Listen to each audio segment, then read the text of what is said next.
how do you feel now that you've ridden another Yamaha? You've had multiple other Yamahas. What's your feeling versus those ones that you've owned before? Yeah, honestly, to answer that question, I would say that I feel more comfortable on this than any of the other Yamahas. I've had an 09 Yamaha YZ250F, a 2014 450F, and a 2015 250F, 250FX. I'm pretty comfortable with what the platform has to offer, but this one just feels like the perfect number to me. Another really cool thing about this bike is immediately the cockpit felt really comfortable. Where the handlebars were, the seat standing up, you felt like it was very predictable and handled itself really well, and you didn't feel like you were too hunched over or like too far out. Sitting down, the same thing, as the seat is plenty plush, and you know they come with nice big foot pegs as well. So I actually felt like, you know, because normally I'd get on a Japanese bike from the KTM and I kind of feel awkward. You know, it just doesn't, something just doesn't feel right. But where this bike, I actually felt like it feels a lot like my Kato, and I really liked it and felt comfortable immediately on it. Yeah, another thing is the brakes. I've harped on the brakes before, and I think that these brakes are okay. They're not, it doesn't bother me. They went with a little bit bigger brake disc on the front, and maybe I'm just becoming more tolerant of it, but I didn't feel like the brakes were a downgrade at all from the European bikes that I've been riding in.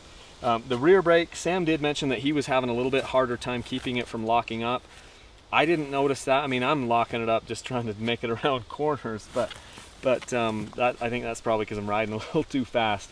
Overall, though, the brakes were fine. I did put these Cycra CRM Pro Band handguards on there because they don't come with any handguards. They also don't come with a skid plate. I know a lot of the bikes are not doing that, and I think that's such a ridiculous thing. On an off-road bike like this, everyone's going to put a skid plate. Everyone's going to put some sort of handguards on there to be able to race hare, scramble, enduro, GNCC style stuff, any kind of desert racing. Guys are going to run handguards most of the time, so I don't know why they don't give them to us.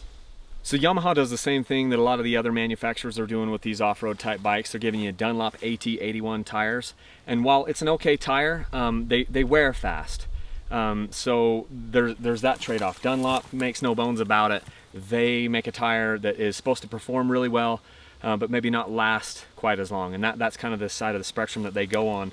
But they don't give you very good tubes in these bikes. KTM doesn't, Yamaha doesn't, and so you might get a flat early on unless you're running some really high pressures in those. So the tires are just okay. I don't have a better solution for it other than if they started going with some of the other tires that we've run, maybe some of the Bridgestones, maybe a Maxxis Desert IT, but these are some of the more fringe brands. So I understand why Yamaha and KTM stay with like Dunlop. It's the big name. I mean, there's some other names out there, but yeah, and it's a solid tire. It does well in just about everything. We just know that when we get in the really rocky stuff, it chunks it like that. And you know, obviously we ride a lot of rocky stuff, so you know, we don't get that many rides out of it, which isn't that big a deal. But like we always say, your tires is your best mod you can do. So if you have good fresh tires, it's going to make the bike perform a lot better than if you don't. So yeah, and the other thing is the gas tank. I think we're worried that because they gave us a smaller gas tank that we're not going to be able to go for as long as rides, or we're going to have to replace it with a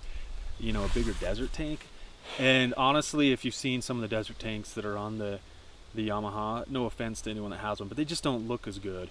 Yeah, they look really bulky, and this is only like a 2 or a 2.1 gallon tank, so you got about a half gallon less than we do on our KTMs, all the ones that we've been riding. And honestly, we've been on reserve a lot of times on our KTMs. Today, I'm actually packing gas with me. I've got gas in Gatorade bottles in a vest that I'm using because I'm worried that I might run out of gas on this. And that's compared to the KTM's, what, 2.6? Yeah, the KTM's are running 2.6. This is either a 2.0 or a 2.1. I'll roll it in the footage. So it's not really quite big enough.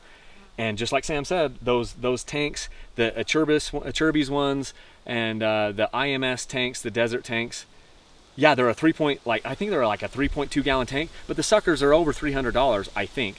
They're between $275 and $325, and then they look really funny when you get them on the bike. Yeah, on to suspension. The suspension, again, we've talked about it already. The suspension feels really, really good. I think I've got this one set as good as I have any of the other Yamahas that I've done. But Sam pointed out something that is an obvious one. In order to adjust the clickers on this bike, you're going to have to have a screwdriver. You know, they haven't made the clickers like some of the other bikes that we've been riding recently, Austrian bikes. You can adjust at least your compression without any tools. With this one, you're gonna have to have a screwdriver. Compression, you know, both on the top, and then rebound obviously is down on the bottom, and you're gonna have to run a screwdriver. On the 4CS forks, which we've been riding recently on the KTMs, you had compression and rebound up on the top, and you could adjust the clickers. Some guys seem to sit there, they love to complain about their 4CS forks. I haven't really had any problem with them. I've liked it, and then I have both the rebound and compression up on top, which is nice. Yeah, it's just really just so you can adjust it on the fly. Like if you know, you're in a fast flowy section, you want it to be a little more stiff to stand up in the corners a little bit more or something, or loosen it when you get to really rocky stuff. And it's nice to be able to just, you know, it's a well thought out, you know, solution versus just having to pull a tool out and so forth and be able to adjust that. Yeah. Hey guys, thanks for watching. Shortly after shooting this video, I picked up a 2017 KTM 300XC, so we'll be doing a bunch of videos comparing both the 2017 bikes, the Yamaha YZ250X against the KTM 300XC, and those will be coming out more in the future. If you like what you're seeing here, please remember to subscribe to the channel, share the videos with your friends, and head on over to dirtbikechannel.com/parts. We've got some affiliate links over there that you can use to help support Dirt Bike Channel. And until next time, thanks for watching.